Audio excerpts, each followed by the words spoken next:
Halo semuanya, selamat datang di channel Dedi Lim. Kali ini saya ada edisi khusus, yaitu wawancara dengan salah satu sahabat saya yang tinggal di Bangkok, Thailand. Nah, di Indonesia sendiri kita tahu saat ini kondisi sedang sangat tidak baik karena pandemi corona ya. Dan kita juga pengen tahu nih bagaimana kondisi di Bangkok. Nah, kita sapa dulu yuk teman kita. Halo Mas Adi. Halo, Sawadikap. Apa itu artinya? Sawadikap itu apa kabar? Jadi Oh, kalau apa di kabar? Thailand Itu itu bahasa pakai Thailand. Sawadikap. Ya, jadi Iya, halo.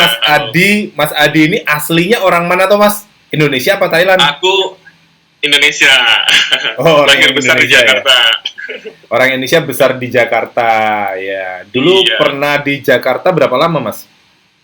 Di Jakarta dari lahir sampai 2 tahun yang lalu lah masih di sana. Habis itu baru pindah ke sini kan. Boleh Di tahu Indonesia latar masih di belakang sini. pekerjaannya mungkin kalau di Oke, Jakarta kemarin. sebelumnya aku di e-commerce. Sebutin brandnya nggak apa-apa ya? Nggak apa-apa. aku, aku di Shopee sama di Lazada sebelumnya di Indonesia, terus sempat pindah ke Bali sebentar, habis itu baru ke Thailand. Di sini kira-kira Oh. 2 tahun sih. Aku udah 2 tahun di sini. Udah 2 tahun di Thailand. Iya betul, Oh. pindah ke Thailand, terus kerja di sini. Bahasa Thailand gimana nih? Sudah menguasai belum nih? Susah mas, susah. Susah ya? Bahasa Thailand agak susah, iya. Karena satu-satunya bahasa yang susah dikuasain tuh kayaknya Thailand ini. Gitu ya. Mas Adi ini menguasai Iya. banyak bahasa ya. Jadi bahasa Inggris, Iya betul. bahasa Jepang, Bisa bahasa Inggris, Jepang, Malaysia, Indonesia, Melayu. Malaysia, Yang nggak sama bisa yang bahasa terakhir Thailand. Thailand ya. Thailand masih belajar Iya. ya. Oke. Masih Jadi susah. Mas Adi ini dulu pernah bekerja di e-commerce, khususnya di Indonesia itu di Lazada sama Shopee ya. Ini Iya. nanti kita akan bahas dengan Mas Adi juga bagaimana kondisi Lazada dan Shopee di Thailand juga ya Mas ya. Iya. Ada kan oke. Lazada sama Shopee di Thailand ada, nanti kita akan minta info-info dari Mas Adi tentang kondisi bisnis online khususnya di Thailand ya. Mas Adi, Ya. mungkin sebelum kita lanjut ke masalah bisnis, bisa ceritain nggak sedikit tentang kondisi terkini di Thailand, Mas? Di masa Oke. pandemi ini seperti apa sih di Thailand? Oke, aku ceritanya dari awal sedikit. Itu kira-kira kita tuh dari bulan Februari, Mas. Februari awal, karena aku ingat waktu itu kerabatku datang dari Indonesia, aku nemenin jalan dan kita udah pakai Mazda. Jadi saat Februari itu ya tuh itu ya? pemerintah sudah wanti-wanti, awal Februari sudah wanti-wanti bahwa ada corona di Thailand. Jadi kita udah mulai pakai masker, terus kemana-mana kita udah hand sanitizeran. Nah, akhirnya kalau nggak salah di pertengahan Maret kemarin itu kita mulai semi lockdown lah istilahnya. Jadi kayak mall udah ditutup total, pusat perbelanjaan ditutup total, kemudian bar, restoran, sampai barbershop makanya masih gondrong. Aku belum potong rambut karena belum ada yang buka. Tenang, masih Terus ganteng kok, sampai- masih ganteng kok. Sampai tempat mau massage, warung di pinggir jalan pun itu ditutup. Karena kalau buka Oh. mereka akan kena denda sekitar 100.000 baht kalau nggak salah ya. 100.000 Kalau mereka baht itu menyediakan- berapa rupiah, Mas? Dikali 500 itu kira-kira 5 juta ya. 5 juta. Wih, Enggak dong, 50 juta ya. gede banget ya dendanya ya? Iya, 50 juta Lumayan. kalau mereka menyediakan tempat duduk, Mas. Jadi kalau misalnya mereka buka boleh, tapi take away. Kalau tempat duduk mereka menyediakan itu tempat restoran duduk, ya? kita- Restoran harus Iya, bawa pulang. Oke. harus bawa pulang. Terus kemudian kita ada jam malam. Jadi jam 10 malam harus sudah di rumah. Dan selama ini juga yang namanya alkohol itu nggak diperjualbelikan lagi karena nggak boleh kumpul-kumpul mungkin kan. Nah, keseluruhan inilah yang membuat angka corona di sini itu kecil. Dari mulai 100, pertambahannya 100 per hari, 30 per hari. Per hari ini tuh alhamdulillah 15. Bertambahnya Jumlah cuma yang kena. 15 ya. Ini posisi Cuma 15. posisi sekarang kita record video ini adalah tanggal 24 April 2020. Posisi di sana Betul. yang terinfeksi berapa orang, Mas? 2.800-an, yang sembuh 2.400. 2.800, yang sembuh 2.400, berarti yang masih dalam perawatan hanya 400. Betul. Wah, luar biasa. Masih ada 400. Di Indonesia udah Iya. berapa ribu ini? 7.000 ya terakhir ya? Iya. 7.000 Dan per ya? hari ini pemerintah menetapkan dilarang mudik. Nah, Mas Adi nggak boleh Iya, mudik ke Indonesia ya. sedih, sedih. Udah dapat cancel flight, aku nggak boleh mudik. Aman ya. Nggak bisa mudik. Sedih juga ya Mas ya, nggak bisa mudik ya, tapi nggak apa-apa lah demi kebaikan bersama ya. Betul, Kalau betul, di kita harus dukung. kalau di Thailand sendiri Mas, kebijakan yang Iya, dibuat oleh pemerintahnya apa Mas kira-kira yang memang benar-benar efektif banget untuk mengurangi laju corona ini Mas? iya, kayak yang aku sampaikan tadi sih Mas, sebetulnya kalau kita lihat dari pemerintah sendiri udah antisipasi bahwa untuk keluar kota pun kita di border dicek, karena 2 minggu lalu aku baru dari luar kota ke tempat mertuaku, kita diberhentiin di jalan, kita dicek suhu dan lain-lainnya, terus kemudian pembatasan jam malam, kemudian pembatasan aktivitas di luar, ibadah dan lain sebagainya itu dari pemerintah. Terus mungkin ya Mas ya, aku kasih sedikit masukan bahwa sebetulnya karena Indonesia itu lebih banyak orangnya, karena di Thailand itu kan jumlah penduduknya sekitar 60 jutaan ya, termasuk Oh, orang asing 80 juta. Nah, sementara di Indonesia itu 270 udah. 4 kali Jadi lipatnya hampir. pemerintah itu, iya, nah jadi pemerintah Hmm. itu subsidi apa-apa, support apa-apa itu terasa sama kita. Jadi kita pun akhirnya mengiyakan apa yang pemerintah inginkan gitu. Kayak Oh, kita dapat orang-orang yang kerja lepas itu udah dikasih uang 5.000 baht per orangnya untuk 3 bulan uang makan. Kemudian listrik juga kita dikasih diskon banyak, internet lumayan ya. dikasih diskon. Jadi banyak bantuan dari pemerintah, perhatian dari pemerintah. Masker aku baru dapat lagi kemarin, data buang ya paketnya. Dapat lagi masker gratis. Masker gratis. Jadi gratis. Kemarin kita disuruh bayar cuman dikit banget, cuman 1.000 perak per masker. Terus kemarin aku baru ngecek paket tuh ada paket dari pemerintah juga masker gratis. Hmm. Sebetulnya banyak sih, jadi bantuan ini kan sinergi ya antara masyarakat dengan pemerintah. Jadi itu sih yang bikin di sini lebih terkontrol kalau menurutku. Hmm. Kalau pola perilaku masyarakatnya sendiri gimana Mas kalau di Thailand Mas? Apakah Sebagai orang sama Indonesia, seperti sama dengan orang Indonesia nih, suka ngeyel atau gimana, atau mereka punya perilaku yang berbeda dibanding orang Indonesia? sebagai orang Indonesia, aku harus mengakui kalau Thailand orang-orangnya lebih disiplin.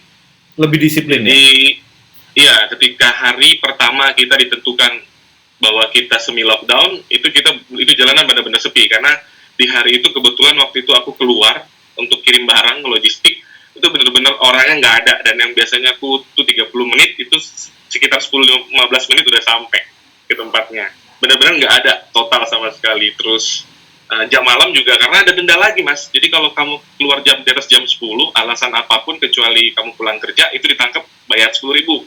Oh, 10.000 baht itu udah 5 juta Mas, kamu ketangkep. Jadi kita daripada keluar ya udah, kita di rumah. lumayan ya kalau sampai ada yang ketangkap kena denda, uang dendanya buat subsidi lagi ya. Iya, Buat subsidi diputar yang nggak mampu sebetulnya. diputer ya.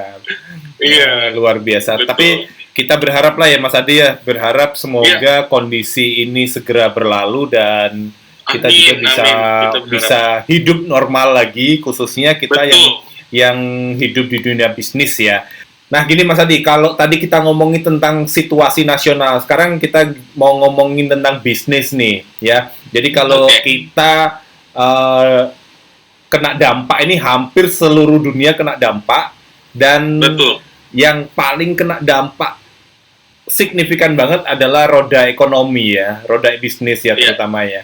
Nah, di Betul. Thailand sendiri bagaimana Mas? Di Thailand sendiri bagaimana untuk roda bisnis, baik itu offline ataupun online, adakah perubahan, adakah penurunan, atau justru ada peningkatan di tengah-tengah pandemi corona ini Mas?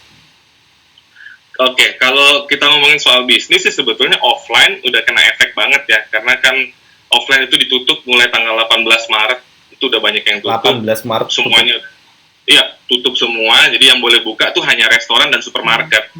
Restoran pun akan kena dampaknya luar biasa, karena beberapa tempat kan lifestyle-nya Mas, nggak orang yang pengen makan datang ke situ, tapi pengen nongkrong, pengen Iya. ngobrol-ngobrol. Jadi kena. Nah, untuk kategori yang lain pun itu kenanya sangat besar. Aku coba ambil contoh satu, Pratunam. Pratunam Platinum itu adalah pusatnya fashion terbesar di Asia Tenggara kalau aku boleh bilang. Di Bangkok itu ada di sana. Nah, semenjak itu ditutup, orang-orang nggak boleh datang, itu berpengaruh sekali Mas. Karena untuk domestik sendiri, kita pasar market domestik sendiri itu kita juga mengarahnya mengacunya pada barang-barang yang ada di sana. Terus efek ekspor luar biasa. Itu jadi pusat bisnisnya di Thailand ya Mas ya? Iya betul, di Bangkok itu adanya. Atau mungkin kalau di Indonesia seperti Tanah Abang gitu bukan?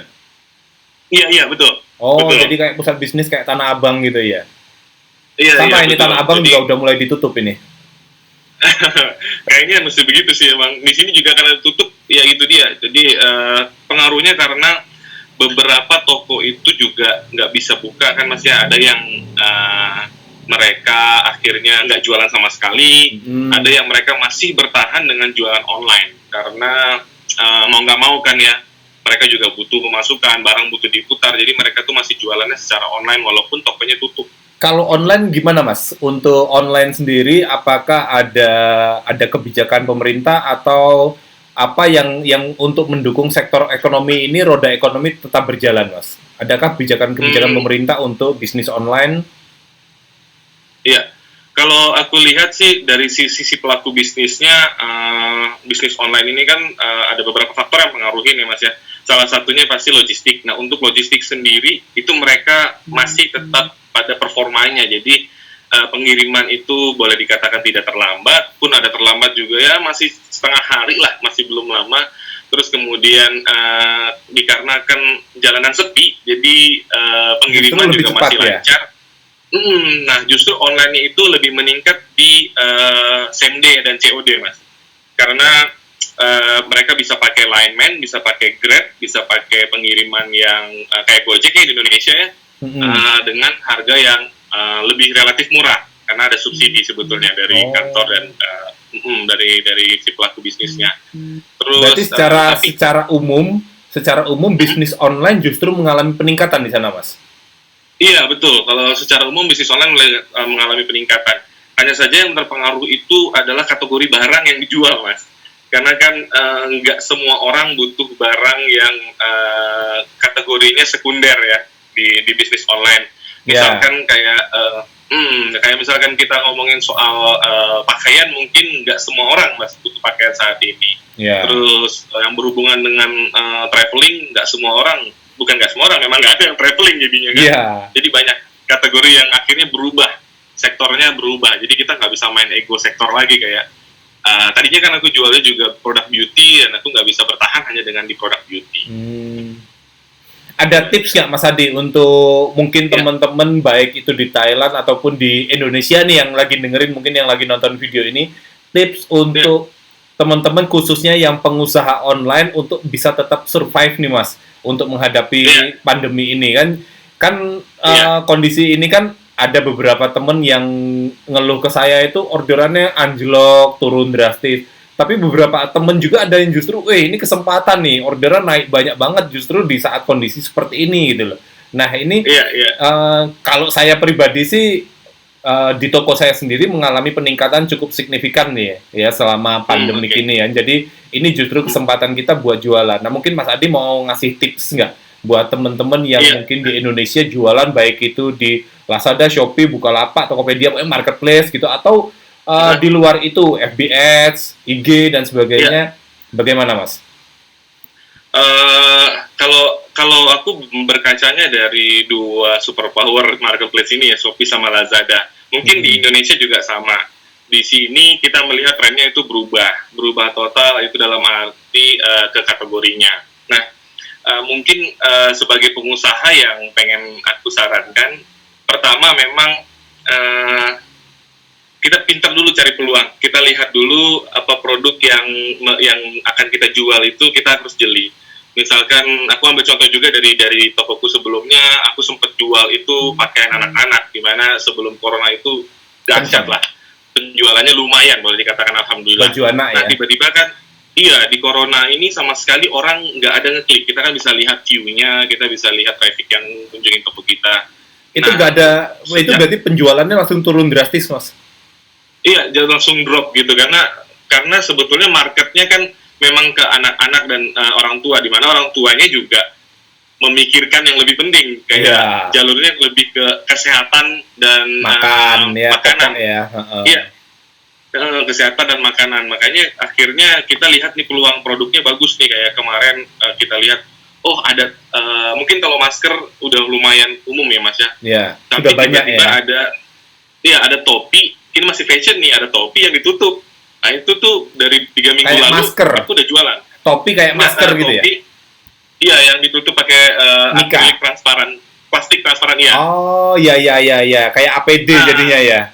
betul betul. Aku lihat itu muncul di Shopee Thailand dan itu masih overseas barangnya, masih di luar negeri. Lalu aku coba untuk cari di lokal di mana orang yang produksi. Nah, aku coba tanyain, negosiasi, dapat itu. Nah, itu akhirnya jadi hero SKU. Nah, hal-hal kayak gitulah kita mesti lihat peluangnya sebetulnya bisa jeli. Karena kayak masker itu orang udah lewat, hand sanitizer apalagi orang udah mulai banyak. Udah mulai Mungkin di 3 minggu yang lalu masih jadi Masih oke ya. jagoan ya. Masih jadi jagoan. Itu tiba-tiba kita harus lihat lagi apa nih sekarang yang belum. Berarti yang udah enggak. kalau sekarang mau jualan masker udah telat nih, Mas. Sepertinya gitu karena produknya juga mahal-mahal, orang sudah melihatnya bahwa produknya ada masker kain, dan kita harus jeli juga ngelihat bahwa kompetitor kita posisinya ada di mana. Karena kemarin ketika aku juga coba jualan masker, terus tiba-tiba dari China datang scuba, masker scuba yang murah, itu Langsung. daripada kita memikirkan untuk melawan itu, lebih baik kita pikirin barang yang lain yang lebih berpotensi. Sebetulnya banyak Mas, kan orang sekarang kan di rumah nih, Ya. cukur rambut aja itu akan jadi Oh iya, bagus. bener. Saya kemarin Ya. karena rambutnya gondrong kayak Mas Adi kan, saya tuh risih banget. Iya. Akhirnya Iya. ya mau ke salon nggak boleh sama istri. Akhirnya kita Betul. beli alat cukurnya, Mas. Beli Betul, alat aku cukurnya, juga beli akhirnya cuma- nih yang cukur istri saya lumayan rapi loh. Ternyata cukur rambut itu nggak susah-susah banget ya. Ya kalau memang nggak Iya. serapi, nggak serapi di Itu dia, salon mungkin kan, tapi ya wajar. Pasti ya. Heeh. Iya kan ini juga kita kan nggak kemana-mana ya Mas ya. Iya, Jadi bisa benar. dikit Apalagi lumayan. Mas, kira-kira barang-barang yang oke lah nih kalau di masa-masa kayak gini. Iya, masa-masa kayak gini kalau misalkan kayak ya barang untuk sehari-hari, terus kemudian istri-istrinya kan pada suka masak nih, Heeh. disupport lah. Misalkan nggak punya alat buat bikin dimsum, beliin kukusannya, Nah, terus kemudian nanti dari situ bisa jadi benar, uang. benar. Kita bisa jualan ke teman-teman. Misalkan istrinya juga bikin dimsum atau somai, beliin kukusan, masih di online. Nanti kita jualan lagi, kita bisa jualan di online channel. Terus kemudian apalagi ya, yang biasanya di rumah nggak keluar kena panas sinar matahari, kulitnya lembab, beliin moisturizer karena lumayan sekarang moisturizer naik kan penjualannya. Habis itu yang sering berjemur di luar, kasih yang buat mutihin kulitnya. Kita lihat peluangnya dari situ aja kalau saran Pemutih kulit gitu ya. Iya, betul kulit. Terus kemudian anak-anak kan di rumah terus tuh Mas, boring pasti. Iya, Kasih benar. mereka Iya, kasihan banget nih. mainan yang ada. Iya, mainan yang bisa edukasi. Jadi selain dia online di Zoom misalkan dari sekolahnya, kan dia nggak bisa main sama teman-temannya, kasih mainan yang edukasi. Itu banyak banget kok, murah-murah juga. Terus kemudian kita bisa reseller lagi. Nah, habis itu yang pasti obat-obatan sama multivitamin. Iya, Karena betul. orang udah nggak pada keluar, vitamin C butuh, vitamin E butuh, zinc dan lain sebagainya. Itu sih peluangnya kalau menurutku. Dan yang paling penting, hemat-hemat, emen-emen kalau kata orang Jawa ya. Emen-emen. Hemat-hemat ya. Iya, jadi kalau nggak ada pengeluaran yang perlu dikeluarin, nggak usah dikeluarin lah. Tahan-tahan dulu. Iya. Jadi sebisa mungkin ini ngeluarin biaya ini hanya untuk kebutuhan pokok saja gitu ya, Mas ya. Harus. Kalau menurutku begitu, harus sementara ini ya.